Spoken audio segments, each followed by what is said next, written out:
Hey guys, my name's Sam and welcome to Prep Medic. This week's video, we're reviewing the Blue Force Gear Trauma Kit Now Small.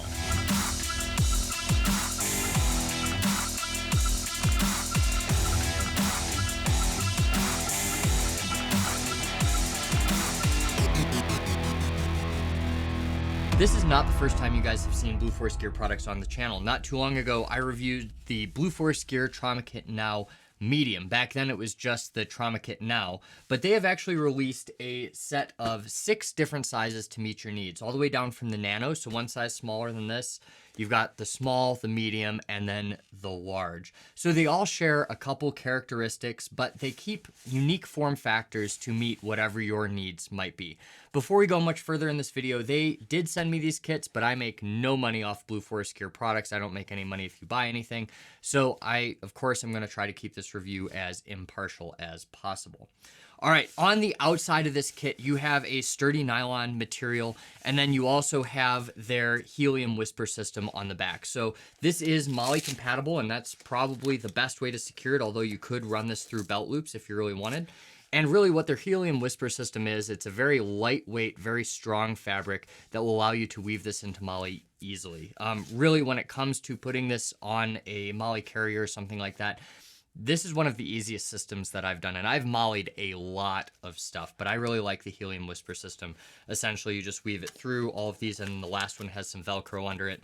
This guy has some Velcro on it, and you just tuck it up, and it's not going anywhere until you decide you want to change it up.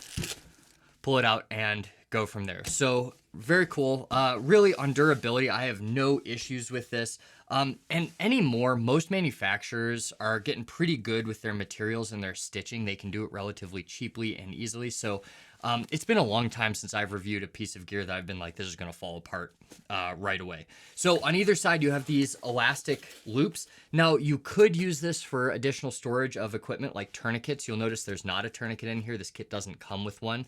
Thought being is that you wear it on the outside of your vest and you don't have to dig through a kit for it. So you could put a tourniquet in here, but what these are really for is to expand and contract the bag itself. So if you load this with a little bit more equipment, it can go out. If you load it with a little bit less, it's not taking any more space than you absolutely have to. So that's what the sides are for. The front lid itself, this is also a nylon fabric, a little bit denser, I'd say. And then down here, this is the one weak point of this kit. Now, I was being dragged with one of the micro trauma kit nows. I thought I had one back there. I moved my set around and I don't.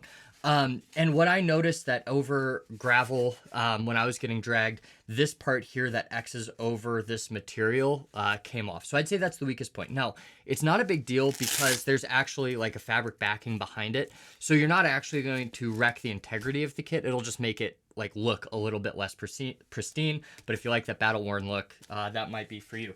One feature that all of their kits come with is this little tab in here. Now, the difference between this one and some of their older models is that this blue is there to stay. You can just cover it up. So on a previous take of this video, I was like trying to pull that out. It's stitched in, you can't. But if you do want to change the color, you can slide in one of those tabs, and now you have a black cross on front. You can get like a reflective tab, any number of things to change the look of that. Honestly, if it were me, I would prefer just a little bit of Velcro over the front, throw a patch on there for identification. However, I do understand what they're trying to do here. They're trying to keep this as lightweight as possible, hence the helium whisper system. You know, ounces equal pounds, especially when you're using this operationally. So just food for thought there. When you start picking this up, one thing to note is that this lid is not actually part of the bag. This actually helps bring out the kit contents pretty easily, which is a neat feature to have. On the handle here, you have their blip technology, where it's just a metal ball bearing in here, but it does make it really easy to grab and pull. Even if your hands are cold, wet, dark environments, you're gonna be able to index that and deploy the kit with one hand. So the whole point behind this kit is a one-handed application. I take it and I pull it, and as I come up, it will then unfold on its own. The only thing that's not one-handed is that everything in here is individually wrapped, so you're gonna have to open the actual supplies as you go into this. And there's a couple points I wanna make as we go through this video, because some of these supplies, you open it, there's actually a second wrapper on the inside, and I don't want that to catch you guys off guard. So the inside of this, I have an empty one that I can kind of show you the layout a little bit better. One thing I will note about how this kit deploys is that if this is a blowout kit for you, where you're wearing this as your personal IFAK, but your primary role is not medical, I think this is a great kit. Where I start to see some issues with it, not issues, but things that wouldn't make it as feasible for me, is that as the team medic, where I'm going to be treating potentially multiple casualties over the course of a mission warrant, whatever it might be, I want to be able to open something up on my vest, pull out an individual supply, use it, and then move on. With this one, I would have to take this completely out of the pouch, use what I need to use, and then packing it back up isn't quite as feasible. So I definitely think this is more for somebody as an IFAK, an individual first aid kit, as opposed to a team medic who has to potentially treat multiple people. So moving on, the inside of this is basically one long strip of nylon, and I always forget what this material is called, but it's like a really strong, thin rubber material, not going to go anywhere. On the top, you have 2 elastic loops, then you have 2 bigger elastic loops, and on either side, you have holders for things like an NPA, ARS needle, and then you've got your bulk items on this side. So that will all fold up just like this, and then that goes back into this bag. As you go. The bag itself, it takes up about the room of a triple stack M4 magazine pouch. Now, I will note that even though it's technically 2 MOLLE spaces wide, it's more like 3. So if you're trying to mount this on just 2 MOLLE strips of real estate that you have left over, it's going to be a tight fit. You can do it, but it's not super comfortable. I'd make sure you have 3 MOLLE strips to actually get this mounted appropriately. It's going to feel a lot better while you're putting it on. So that's opening this kit. Now, what these come with, you have 3 different levels of kit. So this one here is the advanced kit. It's the highest end one you can buy, the most expensive one you can buy. Then you have the pro kit that essentially loses 2 items. And then you have the essentials kit, which comes with basic bleeding control items as you go down. And the prices, of course, change respectively depending on what you purchase. Now, at the end of the video, I did do a cost breakdown of everything in here and whether it makes more sense to buy this kit completely stocked as is or buy the bag separately and then piecemeal it together yourself as far as, you know, price-wise and if it's worth it or not. So stay tuned for that. Really quick, going through what's in here. So on the lid, we've got 2 different things. So this is what makes it the advanced kit. We've got a nasopharyngeal airway to just open up the airway. This is a 28 French. If you're dealing with anybody but military age males, you know, you might want some different sizes in here, but 28 French is kind of the universal size for a lot of these kits. So that's in there. It's good make, good quality product. And then you have an ARS needle for needle decompressions.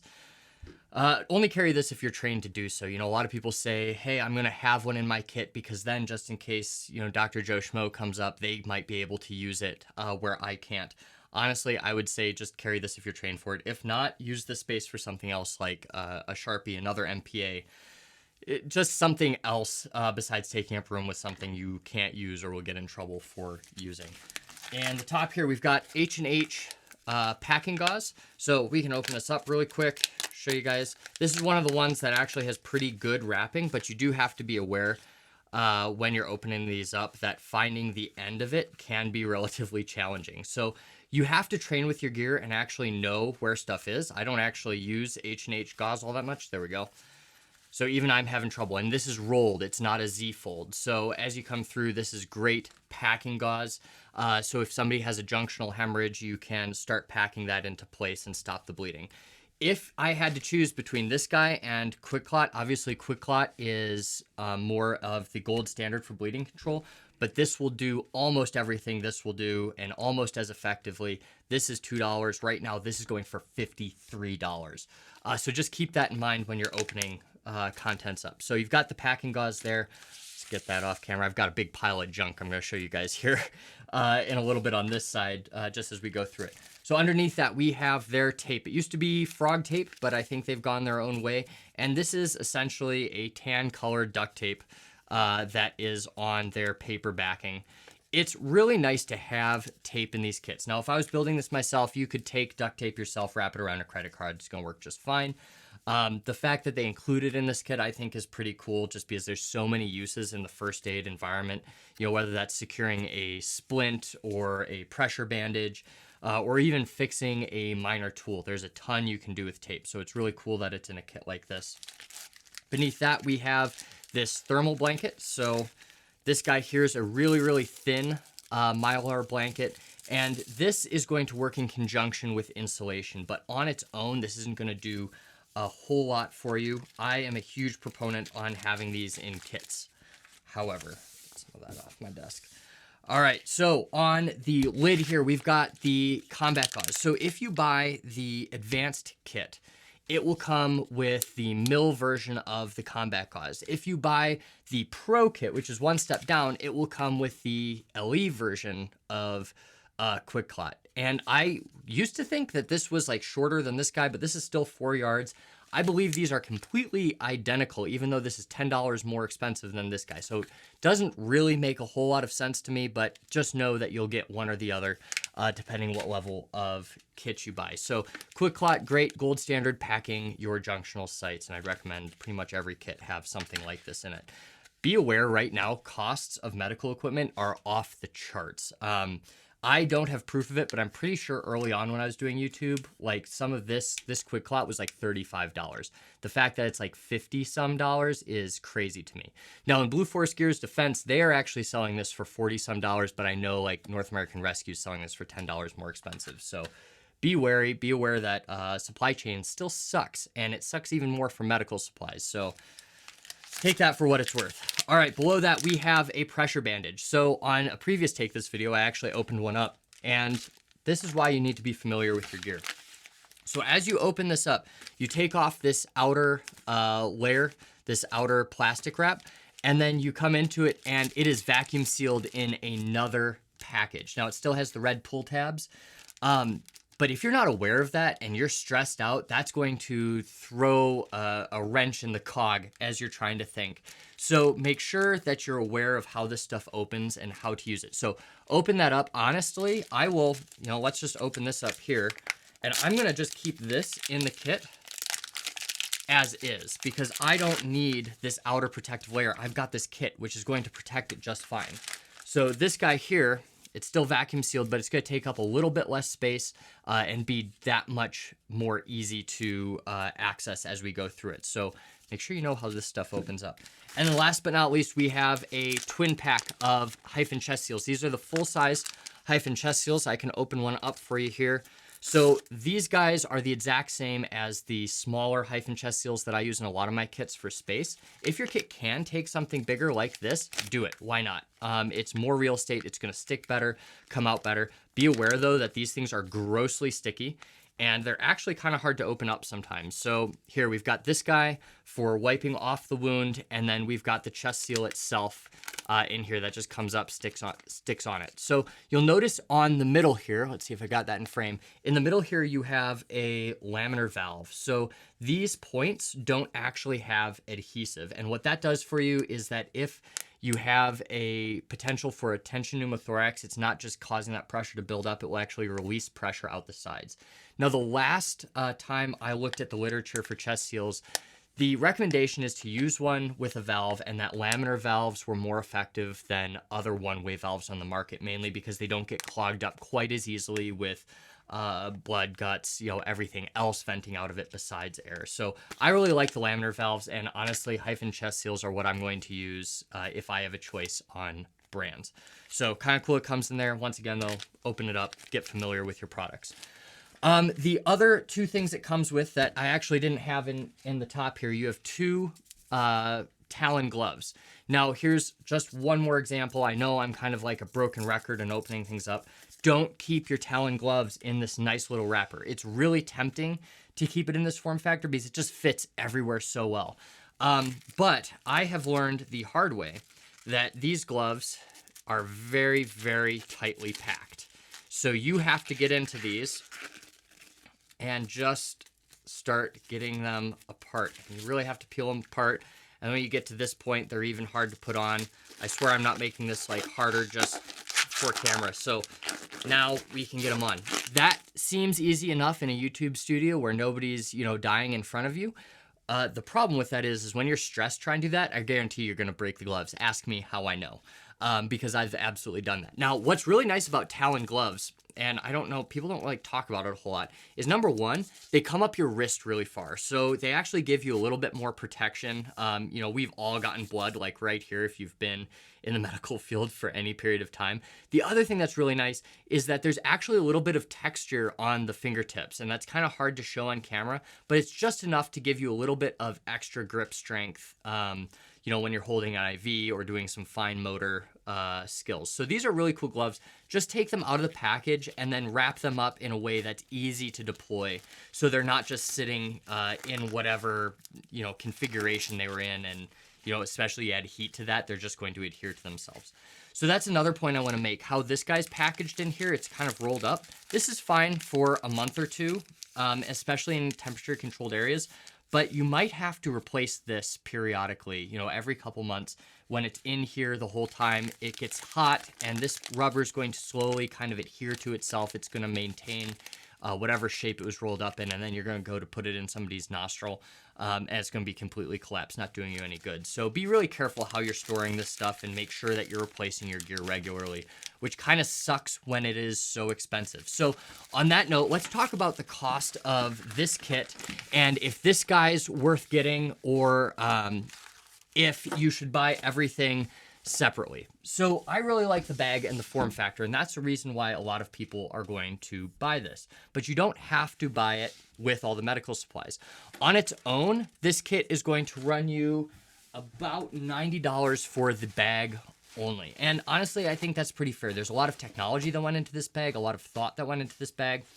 It works well, and it's really high quality. But when you buy a loaded kit with the advanced level supplies in it, this kit is going to cost you $229 retail. If you were to go on North American Rescue or Blue Force Gear and buy each of the contents separately and piecemeal this together, you could get all of those supplies and the bag for $190. So it'll save you almost $40 to buy the supplies separately.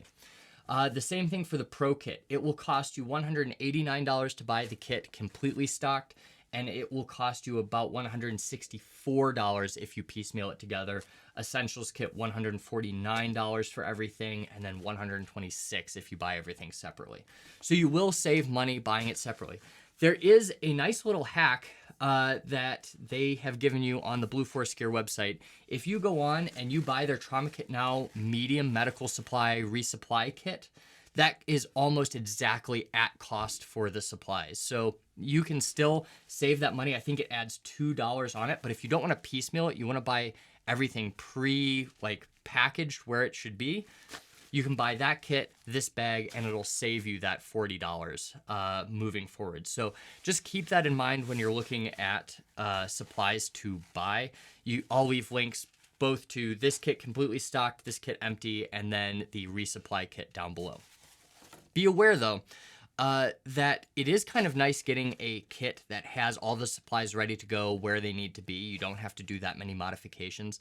I can be kind of lazy, so I prefer that route a lot of times. Not all the time, but that's definitely something, you know, for convenience. If that's worth the extra money to you, go ahead and buy it that way, and then, you know, throw this on your kit and don't worry about it.